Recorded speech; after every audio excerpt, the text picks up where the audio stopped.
Hey, good afternoon, everybody. So, we are on to chapter 21 of Life and Teachings of the Masters of the Far East, and I am super excited to read chapter 21 to you today. Now, chapter 21 is 15 pages long. I'm not going to read all 15 pages and then try to recap and commentate on all 15. This is a dense chapter, and there is a lot of beautiful, beautiful teachings that are coming through these pages. So what I'm doing here is I'm reading page 115 to 120 now. That's part 1. Then I'm going to read 120 to 25 on tomorrow, and then 25 to 30 the day after. So I'm splitting chapter 21 into 3 sections, alright? And it just so beautifully, synchronistically, kind of breaks down that way that I split chapter 21 into 3 pieces, because 21 divided by 3 is 7. 7, 7, 7. So 7, 7, 7, if you ever get into synchronicities, if you ever get into angel numbers, I highly recommend you go on over to Joanna Scribes. She's a blogger and she's a channel, and she has annotated the angelic import, the meaning behind synchronistic occurrences, specifically numbers. So if you're out there moving and shaking in the world and you are seeing 333 on your clock when you look up, or in my case I see 117 all the time, or 1107 or 1007, variations of 117 or 107, any kind of repeating number that you see over and over and over again, it is a communication from the higher realms to you. And if you want to go to a source that I trust to figure out the meaning of those numbers, go to joannascribes.com. Okay, so free plug for Joanna, and let's, without further ado, get on to chapter 21. Before noon of the next day, all of the parties had arrived. We spent the afternoon in comparing notes, and these notes checked to the letter. That evening, after we finished with our notes, we were invited to go directly to the lodge for dinner. When we arrived, we found about 300 people, men, women, and children, assembled and seated at long banquet tables. They had reserved places for us at one of the end tables so we could look down the whole length of the room. The tables were all covered with beautiful white linen and set with china and silver plate as for a real banquet. Yet there was but one dim light burning in all of the hall. After we had been seated for perhaps 20 minutes, there was a deep stillness, and in a moment a pale light flooded the room. The light grew stronger and stronger until all the room was aglow, and everything in the room sparkled as if thousands of incandescent lamps had been cunningly hidden and turned on gradually until all were fully lighted. We were to learn afterwards that there were no electric lights in the village. After the light came on, the stillness lasted for about 15 minutes. Then, of a sudden, a mist seemed to gather, and there was the same gentle swish like the sound of wings that we had heard the evening before, when Emil's mother appeared before us. The mist cleared, and standing in the room at different points were Emil's mother and 11 others, 9 men and 3 women. Words fail to describe the radiant beauty of the scene. When I say that, although they had no wings, they appeared like a troop of angels. I am not exaggerating. They stood for an instant as if they were transfixed, then all bowed their heads and waited. A moment later, there came music from unseen voices. I had heard of heavenly voices, but I had never experienced them until that night. We were fairly lifted from our seats.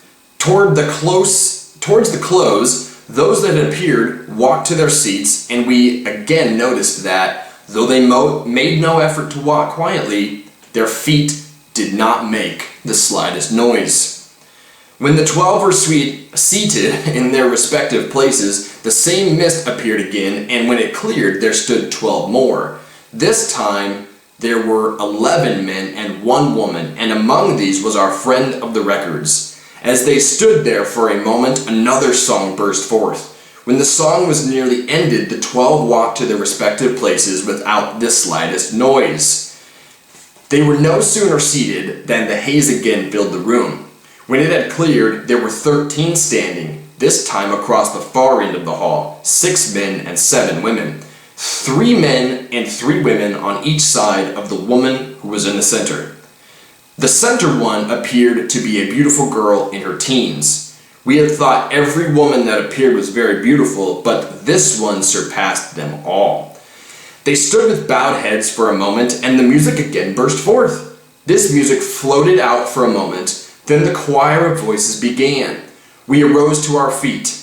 As the tones rolled on, it seemed as though we could see thousands of mystical forms moving about and singing as with one voice, and through it all, there was not one sad refrain, not one minor key.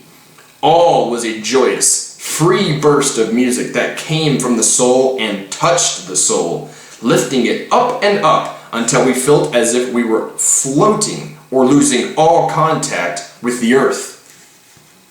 As the singing ceased, the 13 walked to their respective places and were seated. All eyes were fairly glued on the central figure as she advanced toward our table. There was a lady on either of her sides. She was seated at the head, and she sat down. The plates were quietly then stacked at her left hand. The lights grew dim for a moment, and around each one of the 37 there was the same light that so puzzled us, and the most beautiful circle of light just above the head of our honored guest. We were the only ones in the assembly that were greatly moved. Those assembled with us seemed to take it as a matter of course. After all were seated, the silence was maintained for a time. Then, every voice in the room burst forth in a glad, free chant led by the 37 that had appeared. When this was finished, the lady at the head of our table arose and held out her hands. On them appeared a small loaf of bread about 2 inches square and about 14 inches long. Then each one of the other 36 arose. They came forward and received a similar loaf from her hands. They passed around to all the tables and gave to each one a portion of said bread. Our lady passed around and gave each one a portion of her loaf. As she handed each of us our portion, she said, "Know ye not that Christ dwells within you and in all? Know ye not that your body is pure, perfect, young, ever beautiful, and divine? Know ye not that God created you an exact image and likeness of himself, and gave you dominion over all things? You of yourself are always Christ, the perfect Son of God, the only begotten Son, in whom the Father, Mother is well pleased. You are pure, perfect, holy, divine, one with God, all good, and each and every child has a right to claim this sonship, this divinity." When all had been given a portion, she returned to her seat, and the loaf was the same length and size as it was when she broke the first portion from it. After this ceremony was over, the edibles began to arrive. They came in large covered containers. These containers just appeared on the table before the lady as if they were placed there by unseen hands. She lifted the lids, set them aside, and began serving. As served, the plates were passed. First, one to the lady on the right, then one to the lady on the left, and they in turn passed them on until all were served generously. The meal had not progressed far when our chief asked the lady what she considered the greatest attribute of God. Without a moment's hesitation, she answered, "Love." Then she went on to say, "The tree of life is located in the midst of the paradise of God, the very depth of our own soul, and the rich, abundant fruit that grows and ripens to the fullest perfection, the most perfect and life-giving, is love. Love has been defined by those who perceive its true character as the greatest thing in the world. I might add that it is the greatest healing force in the world. Love never fails to meet every demand of the human heart. This divine principle of love may be used to eliminate every sorrow, every infirmity, every harsh condition, and every lack that harasses humanity. With the right understanding and use of the subtle and illimitable influence of love, the world may be healed of its wounds, and the sweet mantle of its heavenly compassion may cover all in harmony, all ignorance, and all mistakes of mankind. With wings outstretched, love searches out the arid spots of the human heart, the waste places of life, and with seeming magic touch, redeems humanity and transforms the world. Love is God, eternal, limitless, changeless, going beyond all vision into infinitude. The end we can only envision. Love fulfills the law of its own, consummates its perfect work, and reveals the Christ within the soul of man. Love is ever seeking an inlet whereby it may flow forth into the soul of man and pour itself out as all good to him. If it is not disturbed by man's perversity and discordant thinking, God's eternal, changeless current of love flows ever onward, carrying before it into the great universal sea of forgetfulness every appearance of inharmony or ugliness which disturbs the peace of man. Love is the perfect fruit of the Spirit. It goes forth, binding up the wounds of humanity, drawing nations into closer harmony, and bringing peace and prosperity to the world. It is the very pulse of the world, the heartbeat of the universe. Humanity must be charged with this current of love from the great omnipresent life if it would just do the works of Jesus. Does life press heavily upon you? Do you need courage and strength to meet the problems that confront you? Are you sick or afraid? If so, lift your heart and pray to him who leads the way. The imperishable love of God enfolds you. You need not fear. Did he not say, "Before they call, I will answer, and while they are yet speaking, I will hear"? Approach this throne of grace boldly, not as you have thought of beseeching and groveling in that kind of an attitude, but with the prayer of an understanding faith, knowing that the help you stand in need of is already yours. Never doubt, do more, ask. Claim your birthright as the child of the living God, just like Jesus did. Know that in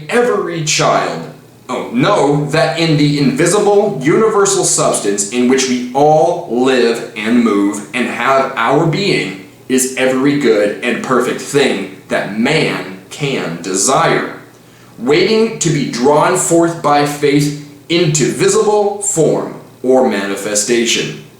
Read in your own great book what Paul has to say of love in 1 Corinthians chapter 13, using the word love instead of charity as was intended.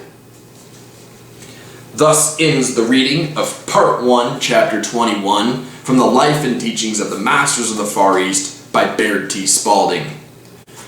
Alright, so I am excited to give commentary upon this first 5 pages of Chapter 21 because it is just so flowing with inspiration. I say verily unto thee that whilst I read these books, I feel the power of Christ flowing through me, and it gives me the ability to become animate and compassionate and excited about the words that are transcribed by Baird T. Spalding.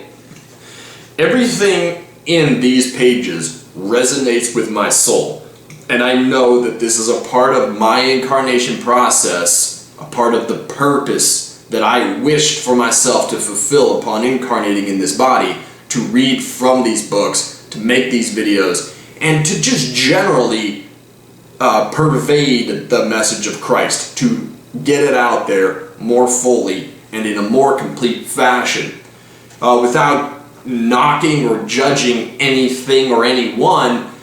This message here that the Christ lives in every single one of us, and that we have the ability to draw it forth, to pull it out, so to speak, and be just as Christ is, that's not the message that you get from Sunday school. That's not the message I got anyways. I'll just speak anecdotally. It's not the message that I got from my religious upbringing. The message that I got was that the Christ, the Jesus, and God were external entities that, okay, I'm going to get off that soapbox, but that, you all know exactly what I'm saying. That is the general message as spread by religion. This message here is the message that not only Christ Jesus was teaching while he was alive, but it's the message that I'm meant to teach, and it's the message that any individual who is truly ascending, truly going through the Great Awakening, and truly aspiring to help others speaks and shares and spreads. Because it is this very message right here that ultimately fills, F-I-L-L, fills the gap that we all have in our hearts and our minds. Every single one of us feels it. I really don't care who you are or where you're from in your walk of life. Every one of us knows that feeling when we get tired of having the thing that we desired. We got it, we get tired of it. When we get just any kind of a longing and it's not fulfilled by the thing that we're longing for and then that we get. This is it right here. This is the message that completely fills in that want, that gap, that longing. This part right here, where they talk about, does life press heavily upon you? Do you need courage and strength to meet the problems that confront you? Are you sick or afraid? What message more, or what question, to be exact, because accuracy matters. What question more perfectly suits what we are living through right now with the Wuhan virus? Does life press heavily upon you? Do you need courage and strength to meet the problems that confront you? Are you sick or afraid? Those questions are perfect for what we're going through right now, especially if you've been laid off. Especially if you don't have stockpiled food in your home, whatever the case might be. If so, lift your heart and pray to him who leads the way. The imperishable love of God enfolds you. You need not fear. Did he not say, before they call I will answer, and while they are yet speaking I will hear? Approach this throne of grace boldly, not as you have thought of groveling or beseeching, with that kind of an attitude. Folks, I don't know where you are in your walk of faith and how it is that you pray. However you pray, God bless you. But right here, what the masters are saying is go boldly before the throne of God. Don't grovel, don't beseech, but just go boldly. Be firm in your faith. Be firm in your knowing for what you are asking for. I need this. It will genuinely help me. Having that type of a faith, going before the throne, going before the universal substance that is God, that is joy, that is abundance, that is love, is paramount to receiving. It's paramount to not being fearful of where your next meal will come from, where your next paycheck will come from. Knowing that it is on its way, because, again, to use Old English, verily I say unto thee, abundance is your birthright, and it is always on its way. It's always right there, like a lake on the other side of a dam. And that dam, where you are, you're on the riverside. You're on the side where there's not the lake, so to speak, if you're fearful or if you're wanting or longing. That dam is the thoughts that you think. It is the way that you speak. It is the paradigm which you live in. And paradigm is a collection of things. It essentially orders the way that you think about how the world works, and it's informed by life experience. And the only way to get out of a paradigm that's not serving you, where there's lack, where there's strife, where there's struggle, is, for me, anecdotally, through education. Through finding books like these, The Life and the Teachings of the Masters of the Far East, by watching videos similar to the one that you're watching now. By finding a master, finding a teacher, the masters in this book, by having your consciousness raised until you learn how to do it for yourself. But again, verily I say unto thee, that while you're searching these things out, while you're listening to this video, while you're reading from books like these, you are in essence raising thy consciousness. You're raising your own. When you watch this video, if you feel inspiration, if you feel it tingling, like at your hair follicles on the top of your head, that kind of like just happens out of nowhere and then goes away. That's all inspiration. That's all you lifting or raising your consciousness. Not tooting my own horn right now, but if you watch this video and you feel inspired, that is my consciousness, the way that I am interacting with life, raising your consciousness.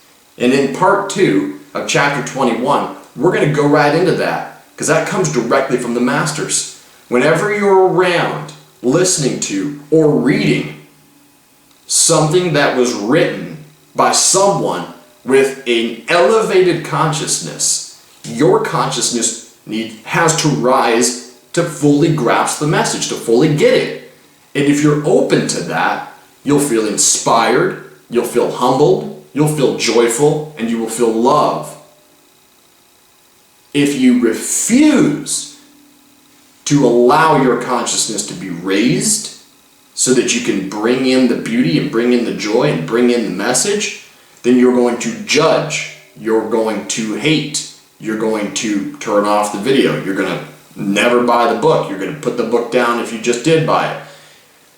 That is right there, spiritually, anecdotally, viscerally, the experience that you will have, whether you choose to allow your consciousness to raise by the elevated consciousness that is sharing a message with you, or if you reject it out of fear, out of judgment, out of ego, you'll feel it.